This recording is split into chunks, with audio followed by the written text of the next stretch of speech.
Hello friends, मैं गौरव। और मंगलयान को अर्थ से मार्स तक पहुंचने में 9 महीने लग गए थे, लेकिन अब ये दूरी तय करने में लगने वाले हैं सिर्फ और सिर्फ 100 दिन। नामुमकिन सा लग रहा होगा, राइट? लेकिन इस अनबिलीवेबल चीज को पहली बार नासा के वैज्ञानिकों ने बिलीवेबल करके दिखाया। दरअसल प्रेजेंटली नासा 2 ऐसे न्यूक्लियर पावर्ड रॉकेट्स पर काम कर रहा है जिनकी स्पीड और पावर दुनिया के वेल डेवलप्ड स्पेसएक्स के फैल्कन रॉकेट्स के मुकाबले 5 गुना ज्यादा है। इसका मतलब समझ रहे हो? जहां अर्थ से प्लूटो तक का डिस्टेंस तय करने के लिए 10 साल से भी ज्यादा समय लग जाता था, वहीं ये डिस्टेंस हम 4 सालों के अंदर अंदर पार कर सकते हैं। पर क्या हकीकत में इस टेक्नोलॉजी का आज के समय में ऑपरेशनल हो पाना संभव है? क्योंकि स्पेस ट्रैवल में एज यू नो दुर्घटना से देर भली। इफ यस, तो नासा कैसे इतनी हाई स्पीड को अचीव कर रहा है? इनफैक्ट जब सबसे पहला रॉकेट बम्पर WAC बनाया गया, तब उसे इसी आइडिया के बेसिस पर सक्सेसफुली लॉन्च किया गया था, और यही वो पल भी था जब से शुरू हुआ रॉकेट बनाने का सिलसिला। आज की तारीख में रॉकेट बनाना कंपैरेटिवली काफी ज्यादा इजी हो गया। Even reusable rocket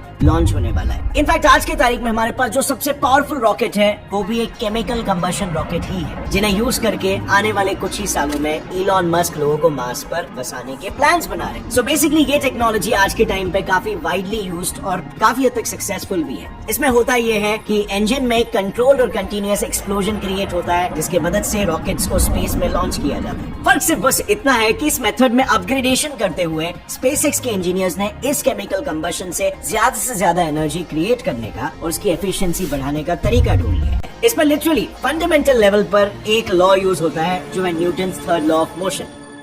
You know, every action has an equal and opposite reaction. उसी तरीके से every force has an equal and opposite reaction. So basic chemical engines में फ्यूल के तौर पर लिक्विड मीथेन और ऑक्सीजन को यूज किया जाता है। इन 2 लिक्विड्स को एक कंबशन चेंबर में डाला जाता है, जहाँ इनके कंबशन से एक एक्सप्लोसिव रिएक्शन प्रोड्यूस होता है, और फिर इससे निकलने वाली हीट को रॉकेट्स के नीचे लगे ये कोन शेप नोजल से बाहर निकाल दिया जाता है। अब नोजल का कोन शेप स्पेसिफिकली कुछ इस तरीके से डिजाइन किया जाता है जिससे मैक्सिमम एनर्जी को एक यूनी डायरेक्शन में कंसंट्रेट किया जा सके। And done. अब आएगा न्यूटन का third law of motion into play. नीचे की तरफ निकलती एनर्जी रॉकेट को ऊपर की तरफ पुश करती है, और इस फोर्स को कहते हैं थ्रस्ट। एक रॉकेट इंजन जितना ज्यादा थ्रस्ट प्रोड्यूस करेगा, रॉकेट उतना ही ज्यादा तेजी से ऊपर की तरफ उठेगा। And that's it. यही है बेसिक रॉकेट साइंस, जिसको काफी कॉम्प्लिकेटेड कहा जाता है। अब ऑब्वियसली हम सिर्फ इसके फंडामेंटल्स की बात कर रहे हैं। एडवांस रॉकेट्स में काफी एडवांस लेवल की इंजीनियरिंग होती है, एंड दैट्स अनदर स्टोरी। लेकिन ऐसे ही रॉकेट्स को यूज करके नासा का मेन ऑब्जेक्टिव है 2025 तक इंसानों को फिर एक बार चांद पर भेजना, जिसकी तैयारियां जोरों शोरों से चल रही है। लेकिन यहीं पर एग्जैक्टली आती है एक मेजर प्रॉब्लम। हम सदियों से यही केमिकल कंबशन टेक्निक को यूज करते आ रहे हैं,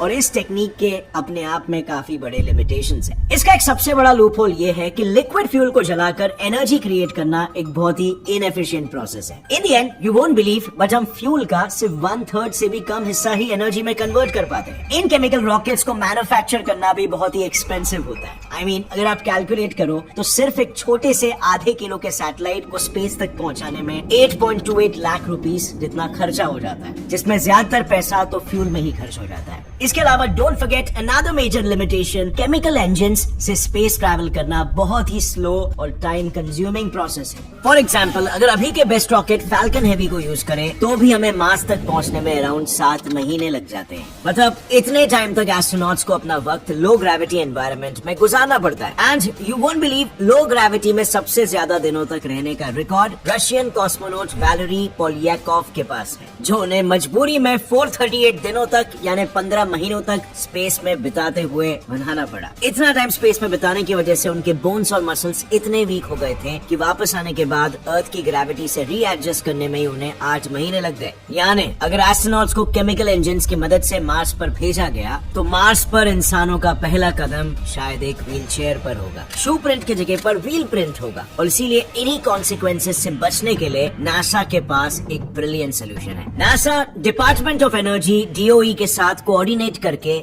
nuclear powered rocket engines design कर रहा है। इनफैक्ट नासा के पास 2 तरह के न्यूक्लियर पावर्ड रॉकेट्स के डिजाइन भी रेडी है। पहला न्यूक्लियर थर्मल रॉकेट इंजन्स और दूसरा न्यूक्लियर इलेक्ट्रिक रॉकेट इंजन्स। एक न्यूक्लियर थर्मल रॉकेट इंजन एक नॉर्मल केमिकल इंजन से ज्यादा डिफरेंट नहीं है, और फिर भी वो उनसे 2 गुना ज्यादा एफिशिएंटली एनर्जी प्रोड्यूस कर सकता है। अब ये कैसे होता है ये समझना काफी सिंपल है। देखो, ये रॉकेट न्यूक्लियर रिएक्शन से सबसे पहले तो भारी मात्रा में हीट प्रोड्यूस करता है, और फिर जैसे ही रिएक्टर के बीच में से लिक्विड हाइड्रोजन को एज अ फ्यूल पास किया जाता है। हीट की वजह से लिक्विड हाइड्रोजन गैस में कन्वर्ट होता है और फिर रॉकेट के नोजल से हाई स्पीड्स में बाहर आते हैं। किसी भी रॉकेट की एफिशिएंसी को मेजर करने के लिए इंजीनियर्स यूज करते हैं स्पेसिफिक इंपल्स। इसे मेजर किया जाता है कुछ ऐसे, thrust force divided by fuel flow rate. इसमें बस याद रखने वाली चीज ये है कि जितनी जल्दी फ्यूल रॉकेट की नोजल से बाहर आएगा उसका स्पेसिफिक इंपल्स उतना ही ज्यादा होगा। यानी रॉकेट की एफिशिएंसी बढ़ानी है तो बाहर आते फ्यूल की स्पीड को भी बढ़ाना होगा। दूसरा डिजाइन है न्यूक्लियर इलेक्ट्रिक इंजन। इसमें एनर्जी जनरेट करने का कॉन्सेप्ट सेम ही है, बस यहाँ पर एक कंट्रोल्ड एक्सप्लोजन के बजाय न्यूक्लियर एनर्जी को यूज करके पहले इलेक्ट्रिसिटी प्रोड्यूस की जाती है और पीरियोडिक टेबल के इस ज़ीनॉन एटम्स को आयोनाइज करके उन्हें नोजल से बाहर निकालकर एक्सेलरेशन जनरेट किया जाता है। इसीलिए नासा के साइंटिस्टों का कहना है कि हम न्यूक्लियर इलेक्ट्रिक इंजन्स को यूज करके आराम से 100 दिनों के अंदर ही मार्स पर पहुंच सकते हैं। इतना ही नहीं, एक न्यूक्लियर इंजन से बना रॉकेट एस्ट्रोनॉट्स को सिर्फ 4 सालों के अंदर अर्थ से प्लूटो तक पहुंचा। अगर न्यूक्लियर पावर्ड रॉकेट से स्पेस ट्रैवल इतना आसान हो गया तो उसके और क्या क्या इम्प्लीकेशंस हो। लिखिए अपना जवाब नीचे कमेंट सेक्शन में।